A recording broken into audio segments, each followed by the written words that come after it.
झारखंड में सरकारी नौकरी की तैयारी कर रहे हजारों युवाओं के लिए एक बार फिर चिंता बढ़ गई है।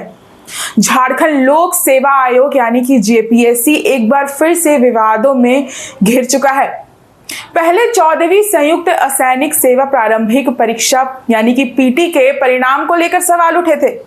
वहीं अब भर्ती परीक्षाओं को लेकर के भी सवाल उठ रहे हैं। वहीं अब भर्ती परीक्षाओं के संचालन की पूरी प्रक्रिया एक ही निजी एजेंसी को सौंपे जाने के आरोपों ने नया विवाद खड़ा कर दिया है।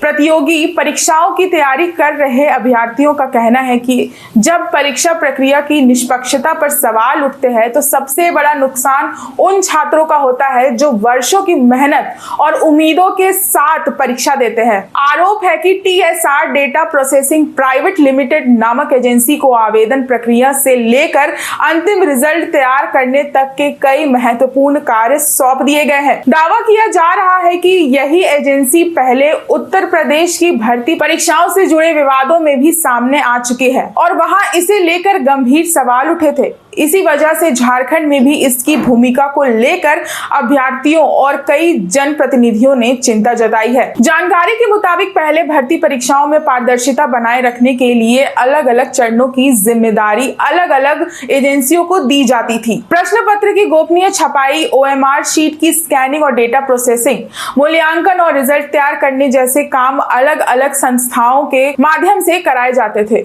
इससे किसी एक एजेंसी के पास पूरी परीक्षा प्रक्रिया का नियंत्रण नहीं रहता था और किसी भी तरह की गड़बड़ी या डेटा से छेड़छाड़ की आशंका कम हो जाती थी। लेकिन अब आरोप है कि एक ही एजेंसी आवेदन प्रक्रिया, वन टाइम रजिस्ट्रेशन यानी कि ओटीआर, एडमिट कार्ड तैयार करने, प्रश्न पत्र और ओएमआर शीट की printing, OMR scanning, online screen marking यानी कि ओएसएम और अंतिम रिजल्ट प्रोसेसिंग सहित 8 अहम चरणों का संचालन कर रही है। इसी वजह से परीक्षा प्रणाली की पारदर्शिता और विश्वसनीयता को लेकर बहस तेज हो गई है। रिपोर्ट्स के मुताबिक इसी एजेंसी का नाम उत्तर प्रदेश की समीक्षा अधिकारी आरओ और सहायक समीक्षा अधिकारी एआरओ भर्ती परीक्षा से जुड़े विवादों में भी सामने आया था। बताया जाता है कि उस मामले में इलाहाबाद हाईकोर्ट ने भविष्य में विवादित एजेंसियों को भर्ती परीक्षाओं से दूर रखने की सलाह दी थी।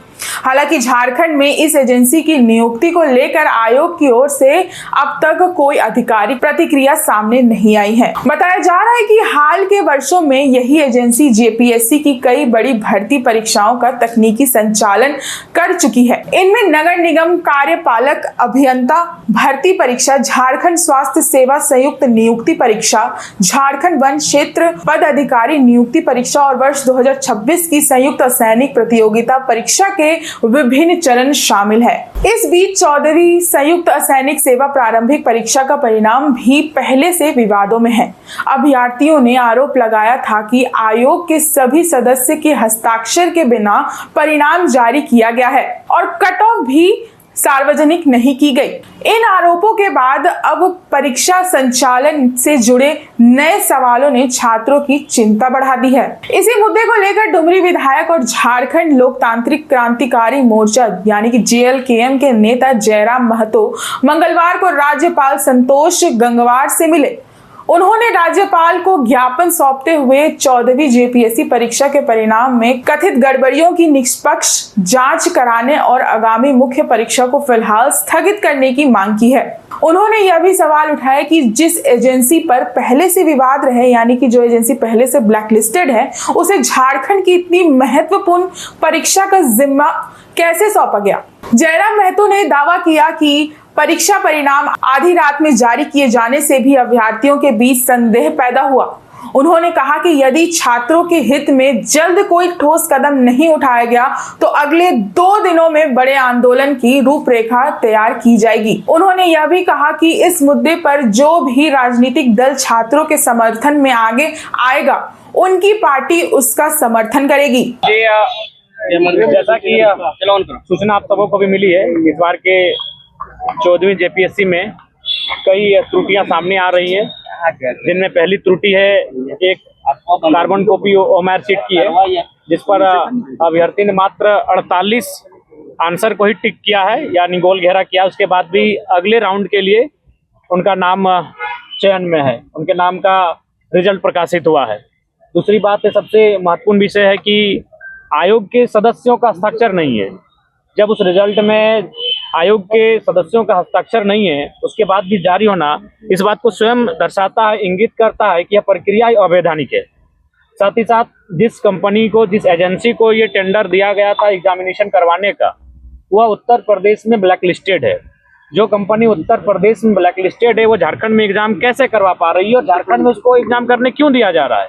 तो यानी ये स्पष्ट बातें दर्शा रही हैं कि 14वीं जेपीएससी की परीक्षा है, इसमें कुछ ना कुछ गड़बड़ी, कुछ ना कुछ त्रुटियां, विसंगतियां हुई हैं और उसी को लेकर कल शाम को ही रांची आए हैं। सबसे पहले माननीय मुख्यमंत्री महोदय से सचिवालय में जाकर मिले। कल वन विभाग की समीक्षा बैठक थी। रात 8 बजे मुख्यमंत्री महोदय से हमारी मुलाकात हुई। उनसे मैंने इस विषय में विस्तार पूर्वक बातचीत किया। उन्होंने भी क्या कहा कि इस मामले को हम लोग संज्ञान में ले चुके हैं, इस पर हम लोग गंभीर हैं। उसके बाद रात को 8 बजे माननीय मुख्यमंत्री महोदय से मिलने के बाद आज दिन के 11 बजे महामहिम राज्यपाल महोदय से मुलाकात की है और उनको भी इस मामले से अवगत करवाएं कि आप इस मामले को संज्ञान में लेते हुए फिलहाल जो परीक्षाएं, मुख्य परीक्षाएं होंगी, उनको स्थगित किया जाए जब तक कि इस पर कोई एक जांच ना हो जाए। महामहिम ने कहा कि इस विषय को हम लोग भी अखबार के माध्यम से जानकारी में ले लिए हैं और हम लोग भी रुचि रखे हैं। वास्तविक बात है कि इस बार जेपीएससी की जो परीक्षा है उसमें गड़बड़ियां हुई हैं और उन्होंने भी इस बात को दर्शाया कि जब आयोग के सदस्यों ने स्वयं हस्ताक्षर नहीं किया है, वो स्वयं मुख्यमंत्री को चिट्ठी लिख रहे हैं कि इसमें वो गड़बड़ी की आशंका जता रहे हैं, तो इस बात से इनकार नहीं किया जा सकता कि गड़बड़ी नहीं हुई है। फिलहाल पूरे मामले में आयोग की ओर से कोई आधिकारिक स्पष्टीकरण नहीं आया है। ऐसे में हजारों अभ्यर्थियों की नजर अब सरकार और आयोग के अगले कदम पर टिकी है। छात्रों की मांग है कि यदि परीक्षा प्रक्रिया पर सवाल उठ रहे हैं तो निष्पक्ष और पारदर्शी जांच कर सच्चाई सामने लाई जाए, ताकि मेहनत करने वाले अभ्यर्थियों का भरोसा भर्ती प्रणाली पर कायम रह सके। ऐसी और जानकारी के लिए बने रहे हमारे साथ द न्यूज़ पोस्ट।